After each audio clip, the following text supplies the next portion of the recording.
আসসালামু আলাইকুম রহমতুল্লাহ।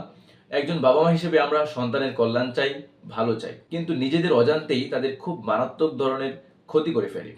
জেনে হোক না জেনে হোক, রাগের মাথায় তাদেরকে শাসন করতে গিয়ে এমন কিছু ওয়ার্ড ব্যবহার করি যা তাদের পুরো জীবনের ক্ষতি করে ফেলে। যেমন, তোকে দিয়ে কিছুই হবে না, তুই কিছুই পারবি না। এই ওয়ার্ডগুলো যখন ব্যবহার করি তখন সন্তানের মধ্যে বেশ কিছু বিষয় ঘটে। সে নিজেকে একজন ডাউট হিসেবে চিন্তা করে, নিজের মধ্যে নানান ধরনের সন্দেহ তৈরি হয়, নিজের কনফিডেন্স লেভেলগুলো ডাউন হয়ে যায় এবং সে এই বিষয়গুলো কর্মজীবনেও অনেক বড় একটা প্রভাব ফেলে। আমরা আরেকটা বিষয় করে থাকি যে সন্তানকে অন্যদের সাথে তুলনা করি, যে সে এত ভালো পারে, তুমি কেন পারো না? সে পরীক্ষায় এত ভালো রেজাল্ট করেছে, তুমি কেন করতে পারো না? তুমি তো তার জুতাও সোজা করতে পারবে না। এই ওয়ার্ডগুলো যখন আমরা সন্তানের ক্ষেত্রে ব্যবহার করি তখন খুব মারাত্মক ধরনের একটা ক্ষতি হয় এখানে। সে তার নিজের মধ্যে যে সেলফ এস্টিম থাকে, আত্মসম্মান বোধ থাকে, সেটা অনেক সময় কমে যেতে থাকে। এরপরে হচ্ছে যে সন্তানের মধ্যে আমরা এই ওয়ার্ডগুলো দিয়ে একটা আনহেলদি কম্পিটিশন তৈরি করে ফেলি। যে সন্তান যার সাথে তুলনা করা হলো সে অনেক সময় নিজেকে মনে করে, তাকে নেগেটিভলি থিঙ্ক করে, নেগেটিভলি তাকে বিবেচনা করে। এবং আমরা যখন এই ওয়ার্ডগুলো ব্যবহার করি তার মধ্যে একটা ইমোশনালি হিট পড়ে, যার মাধ্যমে আমাদের পিতামাতা এবং সন্তানের মাঝে একটা দূরত্ব তৈরি হয়ে যায়, সম্পর্কের একটা টানাপোড়েন তৈরি হয়ে যায়। সন্তান বাবা মাকে বিশ্বাস করতে পারে না, সন্তানের মধ্যে একটা ভয় কাজ করে, ফিয়ার কাজ করে। আমরা আরেকটা ওয়ার্ড ব্যবহার করি, সেটা হচ্ছে যে সন্তানের কিছু স্ট্রেংথ থাকে এবং কিছু উইকনেস থাকে। এটা প্রত্যেক মানুষের ক্ষেত্রেই হয়ে থাকে, এটা আমাদের ক্ষেত্রেও আছে, আপনার ক্ষেত্রেও আছে, সবার ক্ষেত্রেই থাকে।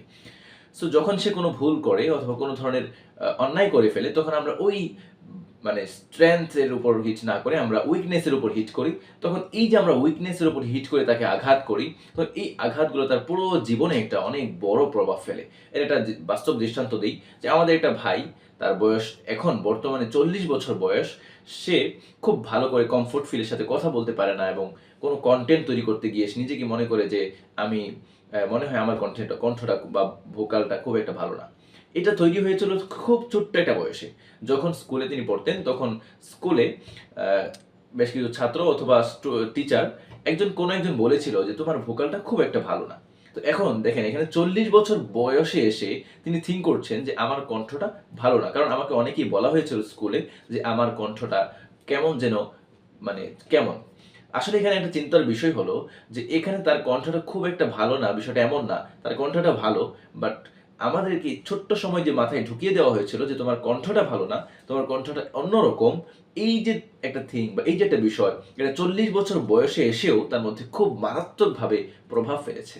আমরা যখন এই ওয়ার্ডগুলো ব্যবহার করি তখন আমাদের সাবকনশিয়াস যে মাইন্ডটা আছে সেটাকে গ্রহণ করে নেয়। কারণ হলো যে আমাদের সাবকনশিয়াস যে মাইন্ডটা থাকে সেটা ভালো এবং মন্দ এই দুইটা জিনিসের মধ্যে আসলে পার্থক্য করতে পারে না। তখন আমরা যখন এই ভালো ওয়ার্ডটা ব্যবহার করব, পজিটিভ ওয়ার্ডটা ব্যবহার করব, তখন তার মধ্যে, সন্তানের মধ্যে পজিটিভ থিং আসবে এবং সে নিজেকে এভাবেই থিঙ্ক করবে। তখন তার সাবকনশিয়াস মাইন্ডটা এভাবেই গ্রহণ করবে, এভাবেই কাজ করবে।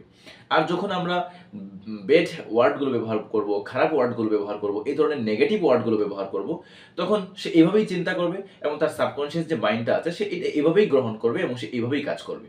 সো আমাদের একজন অ্যাজ এ প্যারেন্ট হিসেবে আমাদের সন্তানের জন্য কোন ওয়ার্ডগুলো ব্যবহার করা উচিত এবং কোন ওয়ার্ডগুলো ব্যবহার করা উচিত না, এবং যে ওয়ার্ডগুলো আমরা ব্যবহার করছি দৈনন্দিন, এটার কি ধরনের বাজে প্রভাব পড়ছে সেই বিষয়গুলো আমাদের খেয়াল রাখা উচিত।